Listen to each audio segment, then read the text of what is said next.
If I showed you this image in isolation, you might not guess that it was taken in Detroit.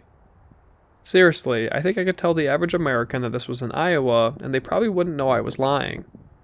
I always joke that today, the neighborhood surrounding homes like this is more like the area was when the house was built than it was during Detroit's peak. There's been a structure here since at least 1884, when the address first appears in the Detroit City Directory. Eventually, this neighborhood was densely populated with homes, businesses, schools, parks on the outskirts of Detroit's Black Bottom neighborhood. Originally a home owned by Henry Heck Jr., the structure was likely modified over the years. At the time, this portion of the neighborhood had a sizable German population. In 1897, a small structure stood on the parcel at the intersection of Hunt Street and the alley, likely a home or a horse stable, as it had its own address. Additionally, the Sanborn Fire Insurance maps indicate that there was another structure, possibly an outhouse, located out back of the one pictured here, which was connected. In 1898, the Hannon Real Estate Exchange sold this property for the City Savings Bank. The listing described it as a 1.5-story frame house.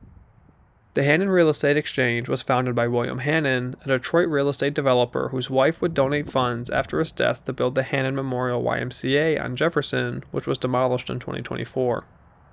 On May 27, 1910, a resident of this house passed away.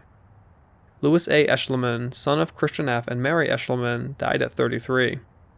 His funeral was at his residence, 530 Joseph Campo, pictured here. In 1920, there was an advert in the Detroit Free Press for rooms for rent inside the home. Tenants were allowed to use other parts of the house, including the piano. After the citywide address change in 1921, this structure's address was 2708 Joseph Campo. In 1933, Miss Alma Pegnitz lived here. Her name was in the paper because her fiancé, Paul Schwenk, took his own life by drinking poison in his engraving shop on the 6th floor of the Peninsula Broadway building on Broadway downtown. Schwenk had recently visited his sister in Germany and discovered that some of his friends had ended their lives due to financial hardships, sending him into a spiral.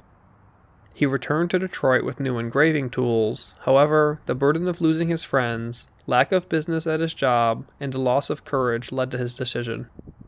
He left a $100 check to have his body cremated. Despite the tragedy, this newspaper clipping suggests that German heritage still existed in the neighborhood at this time. After that, I found very little information about this structure for several decades. It was likely still a home or a rooming house before being converted into a church. In 1950, the Sanborn Fire Insurance maps listed the structure as a mission, which can mean many things. By then, the two other structures on the parcel had been demolished, although the neighborhood remained densely populated. The home wasn't far from major manufacturing facilities, such as Packard and Chrysler, and smaller operations like the Putnam Tool Company and the Gordon Baking Company anchored the neighborhood. This structure narrowly missed being redeveloped as part of sweeping urban renewal projects that erased Detroit's Black Bottom neighborhood from the map. If this structure had been located a few blocks south, it would have been demolished to make way for one of the many modern urban housing projects that are situated under East Verner Highway on the map today. By the early 1940s, properties were being seized by the city and razed to make way for new housing and, further west, the Chrysler Freeway. According to the Detroit Historical Society, there was little relocation assistance for residents, and many in the neighborhood were given 30 days' notice to not only leave their homes, but also the neighborhood altogether, as the majority black neighborhood was slated for total demolition. All things considered, it must have been a confusing and anxiety-riddled time for those living north of East Verner Highway. Was the urban renewal going to strike here next? Where will my neighbors go? How will the new housing affect the neighborhood? The portion of the neighborhood just south of here was razed in the 1970s, and the first housing projects were built in the early 1980s. Today, the streetscape is completely unrecognizable compared to how it once looked. I ride my bicycle down the greenway that runs through the development and often wonder what it once looked like. In 1988, Reverend Dr. Minnie Lacey incorporated the Almighty God Missionary Tabernacle. At some point, the congregation moved into the structure pictured here. The church's registered address was at a private residence, which isn't uncommon, so there's a chance that they met at this location from the get-go. The last report on file for the church was submitted in 2023, and the church has since been dissolved. In 2021, the home was purchased by a private individual with plans to renovate it into their own residence. Since then, not much work has been completed. However, the church was painted dark green and is certainly looked after. The cross on the front of the church is still red. Although this home requires extensive renovation, many ornamental details on the exterior are still visible from the street. It's hard to put into words the thing that this structure has seen in its nearly 150-year existence. It saw the first cars hit the streets of Detroit, Germans disperse into the metro area, half the neighborhood demolished to make way for urban renewal, the greening of the neighborhood as homes were demolished, and the resurgence, for lack of a better word, that Detroit has seen over the last decade.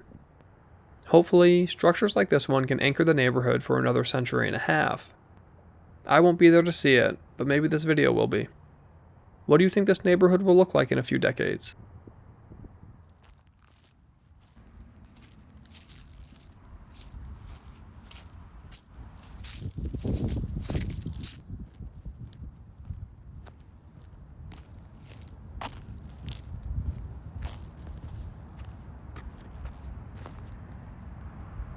If you enjoyed this, please put a like on the video, drop a comment down below about what you think of the history of this building, and subscribe to the channel for a new video every Friday.